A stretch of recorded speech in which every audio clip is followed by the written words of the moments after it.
She was still drunk when she laughed at me. I was lifting a box labeled winter clothes / memories / who even cares anymore. And she was on the patio, barefoot, tangled in her sequin dress like a peeled candy wrapper. Her makeup had smudged into war paint. Her coworker had dropped her off 10 minutes earlier.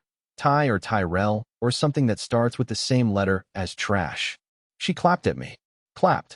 Like I was a performer in some tragic circus of her own making. Seriously? She slurred. You're really doing this because I had a fun night? I didn't say a word. I'd already said enough over the past year. 1,000 silent screams swallowed behind polite nods. This time, I let the sound of packing tape answer her. She hiccuped and added, it was one night. We didn't even. God, you're so dramatic. It wasn't one night. It was the night after I spent 3 weeks planning a weekend trip for us she never showed up for. The night after she told me she was done lying, and then walked out in a backless dress with no coat and no apology. The night after I found out from her best friend's boyfriend that she hadn't worked a Friday in 3 months, but she'd been busy every Friday night. I finished loading the last box labeled living room / pillows / divorce vibes and shut the truck door. She wobbled forward, barefoot on the driveway, mascara tears finally catching up with the tequila. You're not really leaving, Wendell. Come on. This isn't you. You don't have the. I canceled your credit cards, I said calmly. Not proud. Just factual. That stopped her mid-sentence. And the rent. I added. Lease is in my name. I already gave notice. You've got 2 weeks before the landlord changes the locks. Better call Tyrell or whatever his name is. Hope he's got a guest room. Her eyes finally sobered. I mean it. 1 second she was just drunk noise. The next, snap, total silence. Reality hit her like ice water down the spine. She whispered, You're serious? I nodded. She looked around like the driveway had shifted into another dimension. But why now? Why now? Because last night, while she was out celebrating the launch in some neon-lit cesspool with the guy who calls her queen in Slack DMs, I was home, sitting at the kitchen table, staring at a photo of us in Maine, back when we thought struggling with a tent zipper was our biggest problem. I stared at that photo until 3:12 a.m. And then I did something she never expected. I finally decided to matter to myself. And now she was watching that decision roll away in a 14-foot U-Haul. That night, after the U-Haul was gone and I had relocated to a temporary rental with a couch that smelled like sadness and Febreze, I allowed myself one indulgence. I logged into our shared streaming account and removed her profile. Not out of spite, out of symbolism. Trina and Wendell became just Wendell. I watched the cursor blink where her name used to be and felt something strange, something almost like peace. But peace is a luxury I wasn't ready for yet. You see, she didn't just lose me when she walked barefoot into the driveway laughing at my pain. She lost something she didn't even know I held in my hand. Control. Quiet, invisible control. And the unraveling began long before that U-Haul ever showed up. I had started months ago, when things began to feel off, when her eyes stopped lighting up when I walked in the room, when she stopped asking how my day was, when every hug felt like a forced gesture at a family funeral. I didn't fight her then. I just started watching. Not invading, not hacking, just noticing. And oh, there was so much to notice once you stopped pretending not to. I knew about Tyler. Not because she told me. Because I listened. She once said his name in her sleep. Not moaned it. Not whispered it like a scandal. Just said it. Softly. Like someone calling for a taxi. I remember lying next to her, staring at the ceiling in the dark, blinking in time with the ceiling fan, and thinking, Tyler, huh? And that was all it took. Over the next few weeks, I became a ghost in my own life. Silent, unnoticed. I began collecting passwords, copying bank statements, rerouting mail. Again, not out of vengeance. I wanted to know what kind of battlefield I was walking onto. I wasn't trying to punish her. I was trying to stop bleeding without her noticing. The night she came home smelling like sweat, vodka, and cologne that I didn't own, she collapsed into bed like nothing happened. She didn't even pretend to care anymore. And as she slept, I sat at the kitchen table changing the password to the home Wi-Fi. That was my first step. The next morning, she woke up in her usual fog, grabbed her phone, and blinked. Why isn't the Wi-Fi working? She mumbled. I shrugged. No idea. Maybe the router's dead. She cursed under her breath and disappeared into the bathroom. But I saw it, the twitch in her expression. The first crack. That phone was her oxygen mask, and without it, she was suffocating.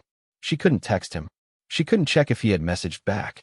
I imagined her thumbing at the messages icon like a lab rat pushing a feeder button that stopped working. That evening, she went to her friend's place to figure it out. I already knew what was waiting there, nothing. Because I'd already disabled her cloud access and routed all verification emails to my backup account. The deeper she tried to reach out, the more dead end she'd find. But still, I didn't confront her. Not yet. She still thought I was weak. Still thought I'd fold like always. She didn't realize I wasn't trying to hurt her. I was letting her feel what it was like to lose something she never thought could disappear. And she had no idea the worst was yet to come. Because by the time she discovered her work phone was no longer on the family plan, and her social accounts mysteriously began to vanish one by one, she would realize the truth. She wasn't married to a doormat. She was married to a man who waited until she turned around and then lit the bridge on fire. It started with the Spotify account. One minute she was playing her Hot Girl Energy playlist at full volume in the bathroom, and the next, the music cut mid-song. At first, she shouted at the speaker, then at the app, then at me. I told her maybe it was the Wi-Fi again, even though I knew she was no longer authorized.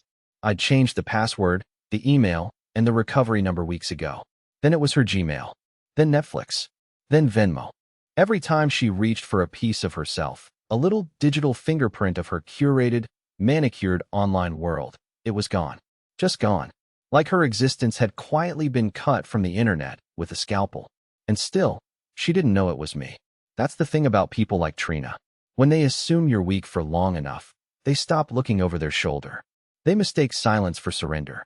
They forget that quiet people don't raise their voice when they've had enough.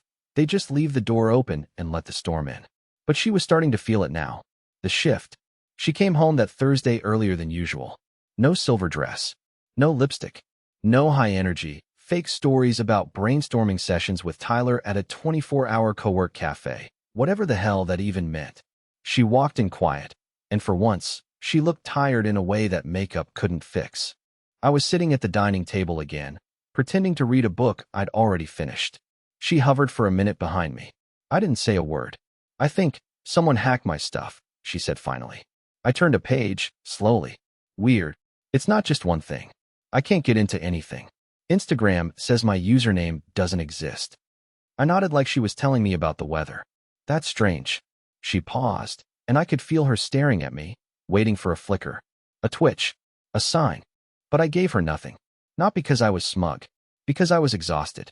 Do you know what it's like to live in the same house as someone who cheated on you and expects you to keep refilling the toilet paper? It's not pain. It's erosion, day by day, until your bones turn to dust and you smile through it like a polite ghost. She stepped closer, her voice softer now. Can you help me reset it? You're good with that stuff. That nearly made me laugh. Help her reset the world I had carefully, methodically dismantled? I wanted to scream. You lit the match and now you want me to rebuild the house. But I didn't. I just tilted my head. I thought Tyler was good with tech. And there it was. A silence so loud I could hear her heartbeat change. She froze. Just for a second.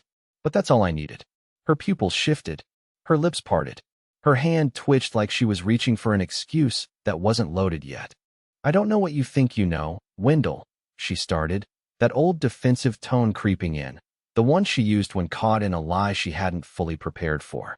I stood up and faced her. Calm. Cold.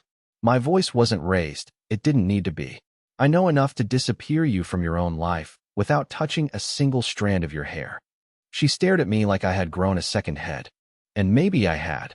Maybe I was finally becoming the version of myself that had been buried under all those nights of pretending everything was okay. But now I was done pretending. And the best part? She had no clue how deep this went. Because she hadn't lost just her accounts. She'd lost access to something much bigger.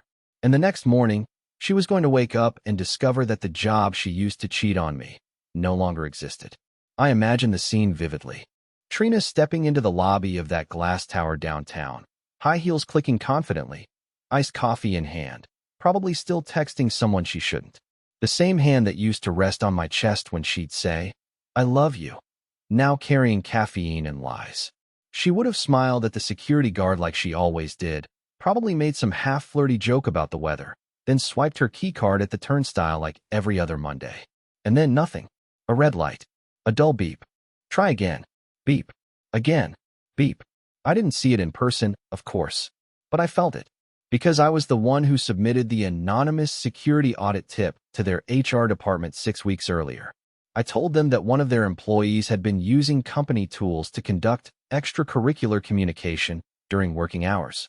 Screenshots, IP logs, Slack timestamps, all forwarded. No names needed. Just clues. The kind that make corporate lawyers panic. It wasn't even hard to pull off. She used our home network for everything. I didn't need to hack a thing. I just watched and documented. She had no idea the company had already started investigating weeks ago, that IT had quietly begun monitoring her messages, that one of those late work nights with Tyler had occurred inside a hotel booked on a company card by accident, something she was too careless to notice. The company didn't even fire her out of morality. They did it out of liability. I was sitting on the patio that morning with a cup of black coffee when I got the text from an old coworker of hers, someone who still followed me on Instagram, someone who didn't know we had separated. "Hey man, hope you're okay. Heard Trina got escorted out this morning? What happened?" I didn't respond. I just stared out at the quiet street, letting the morning breeze roll over my skin. The irony wasn't lost on me. All those months where I begged her to talk to me, and now, everyone else was talking about her. She came home 2 hours later than usual, and for once, she didn't pretend to be busy. She walked in slowly, head down, hands shaking just enough to notice. I didn't get up. I didn't speak. I just watched as she dropped her bag at the door and leaned against the wall like it was holding her up. "They let me go," she said, not looking at me. "Effective immediately."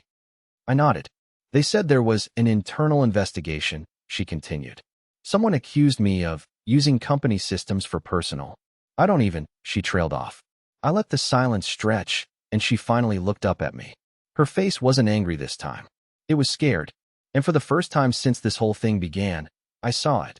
Not guilt, not regret. Fear. The dawning realization that the man she had emotionally abandoned was now 10 steps ahead of her, and had been for a long time. "Did you?" she began, her voice brittle, almost breaking. "Did you do something?" I didn't answer. Not because I couldn't, but because she didn't deserve the closure. Instead, I stood, walked to the table, and placed a single envelope in front of her. Inside was a printed document, a timeline, a breakdown. Every missed call, every unexplained night, every bank transaction, every Slack message logged, every trace of Tyler. I had labeled it, in bold black marker, with a single word, receipts. She didn't open it. She just stared at it, like it might explode. I stepped past her, grabbed my keys, and as I reached the door, I heard her whisper, "I didn't think you had it in you." And she was right. I didn't either. Not at first. But being invisible for long enough does something to a man. It teaches him patience. It teaches him how to observe without blinking. And it teaches him how to remove someone from their own world, one quiet step at a time, until there's nothing left for them to stand on. And she was just now realizing she hadn't lost her job. She'd lost her advantage. And I wasn't done yet. 3 days passed after she lost the job.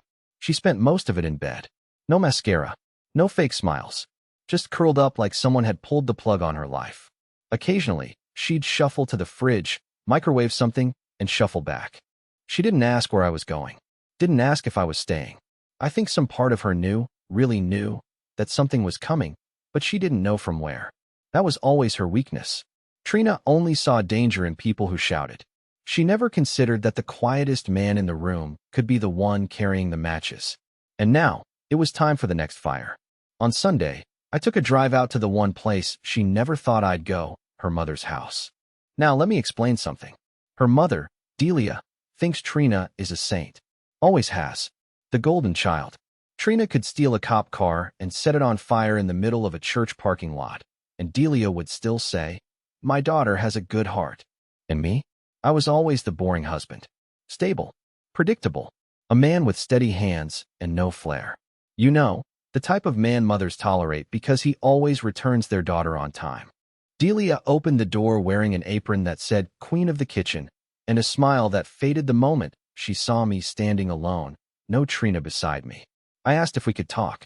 She hesitated, probably thinking we'd split and I was here to beg for sympathy. But she let me in. We sat at her kitchen table, same place Trina and I had carved our initials into the underside during a Thanksgiving 6 years ago. And then I told her everything. No rage. No bitterness. Just facts. Clean, clinical, undeniable truth. The nights she didn't come home. The work trip that wasn't a work trip. The Slack logs. The hotel receipts.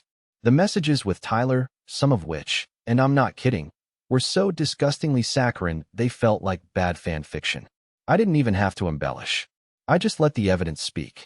Delia sat there, lips pressed, so tight her mouth practically disappeared. For a while she said nothing. Then she asked, "Do you have proof?" I slid the folder across the table. The same one I had given Trina. Same label, receipts. She opened it. Slowly, like it might bite her. I left that day without asking for support, validation, or sympathy. I didn't need her on my side.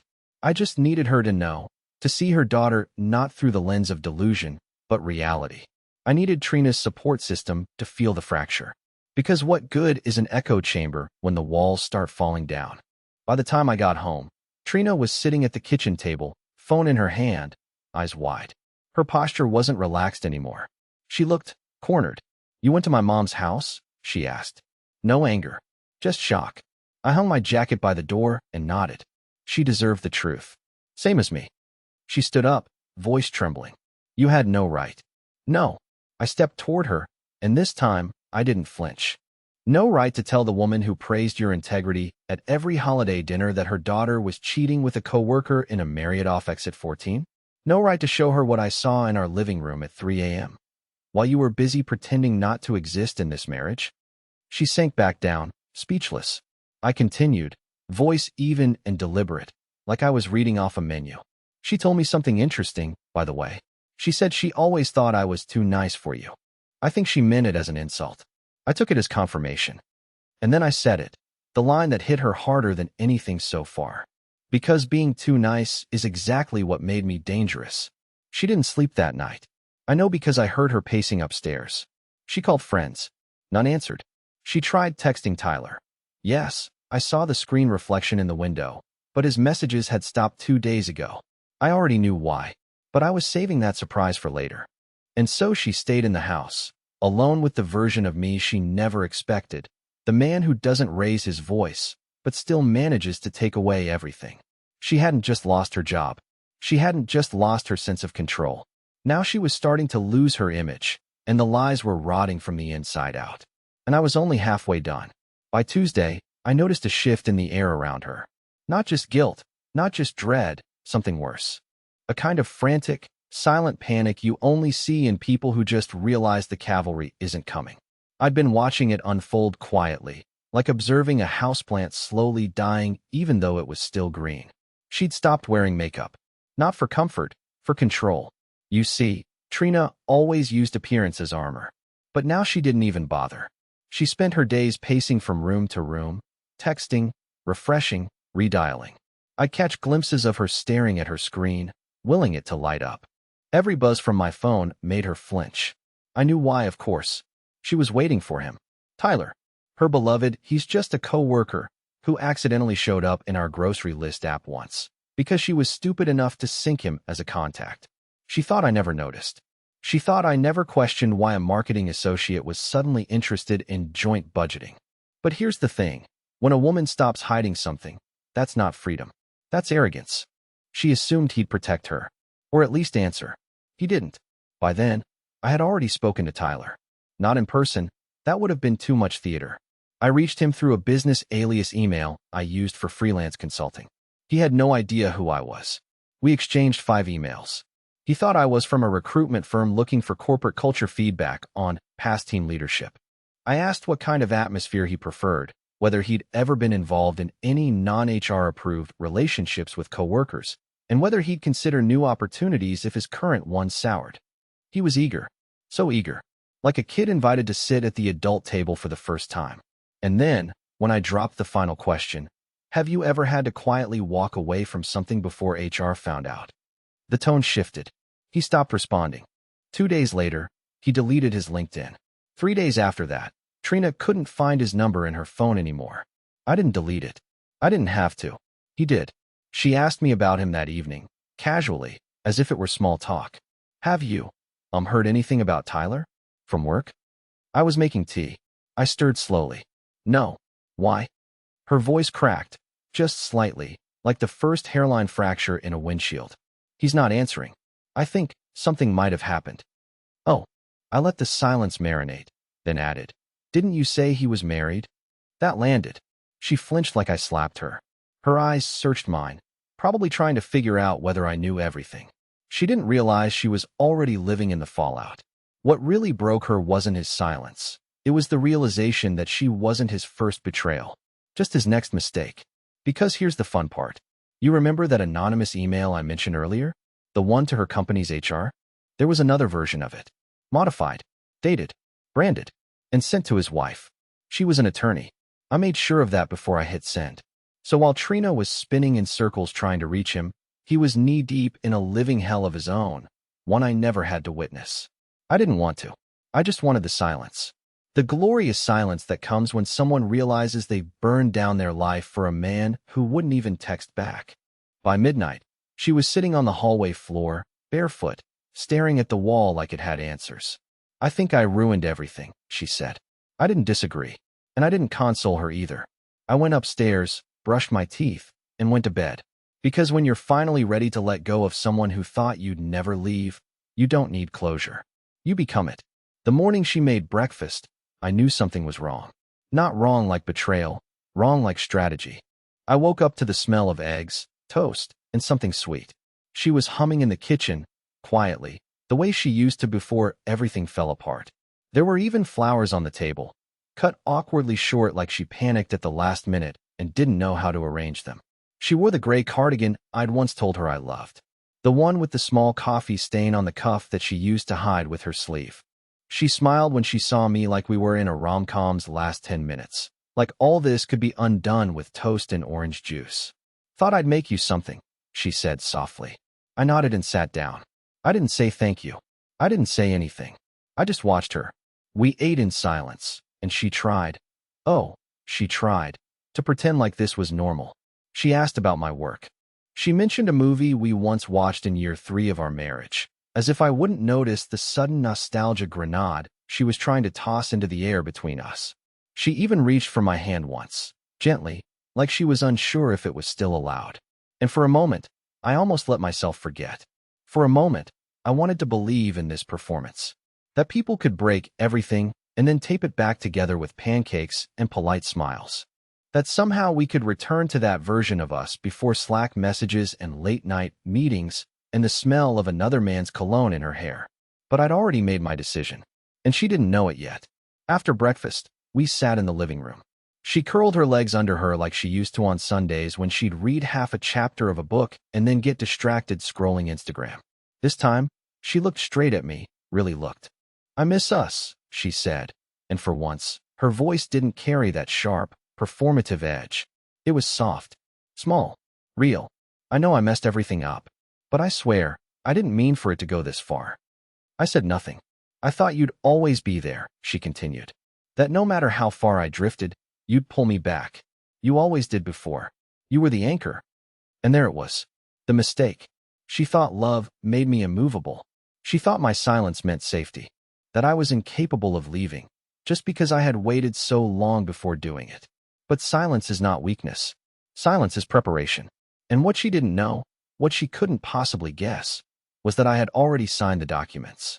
The separation papers. The financial cutoff notices. The lease termination. All of it. Dated. Processed. Finalized. I had opened a new account. I had packed what was left. I had already found a small apartment across town, one where the shadows didn't remind me of her shape in the doorway, one where I didn't have to breathe her absence like secondhand smoke. I had also filed the updated report with the HR department of the company where Tyler used to work. His messages cross-referenced with hers. Their mutual NDA violations. His exit had been quiet. Hers would be remembered. I stood up. She blinked. Where are you going? I have to drop off the keys, I said. Keys, she echoed, her voice already cracking. To the new place. And that's when her face broke. Not just crumbled, shattered. She stood up like a child realizing the store had closed, and she was locked inside. Wait, what do you mean new place? You're moving out? I didn't answer. I didn't need to. Everything had already been answered. Months of silence, of slow exits, of quiet strategy.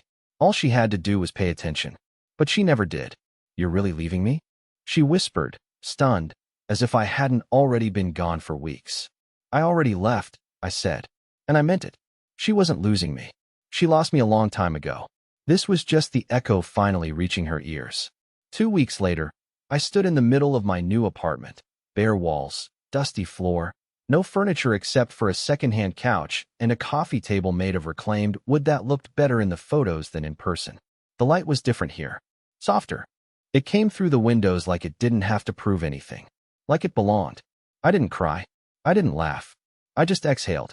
I hadn't done that in years.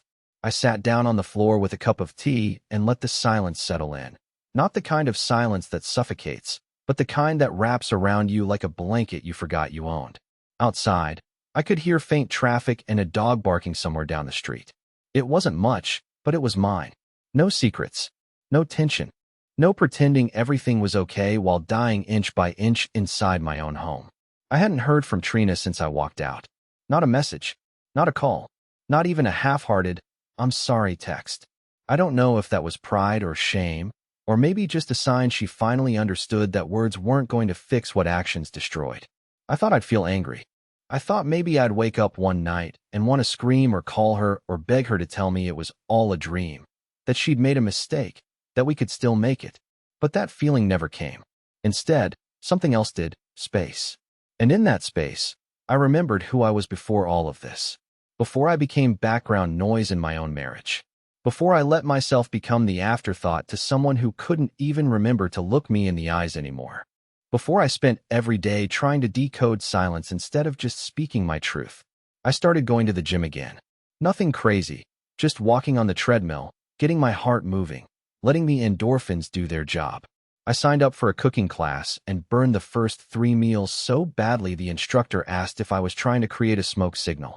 We laughed. It felt good to laugh. I even reconnected with some old friends. The ones I drifted from when Trina started saying, "They're kind of a lot, don't you think?" Funny how people like her always want to shrink your world down to just them. They welcomed me back with open arms. We talked, we played cards, we drank cheap beer on Friday nights like we were still in college. And for the first time in what felt like forever, I wasn't worried about who was texting my wife or whether she'd come home smelling like someone else's cologne. I didn't miss her. I missed the version of her I thought I had. The one who looked at me like I mattered. But that version never existed. Not fully. I think I knew that deep down. I just loved the idea more than the reality. A lot of us do. One afternoon, as I was walking home from the grocery store, a breeze picked up. It caught me off guard, not just because of the cold, but because it carried something else with it. A feeling I hadn't recognized in months. Freedom. I stopped in the middle of the sidewalk, let the wind hit my face, and smiled like an idiot. I must have looked crazy to the people passing by. But in that moment, I felt whole again. Not because I won. Not because she lost. But because I survived. I came out the other side without having to become cruel or bitter. I didn't need to destroy her to find myself. I just needed to let her go. And now, I sleep better. I breathe deeper. I laugh louder. And the silence, the one that used to haunt me, now it sounds like peace.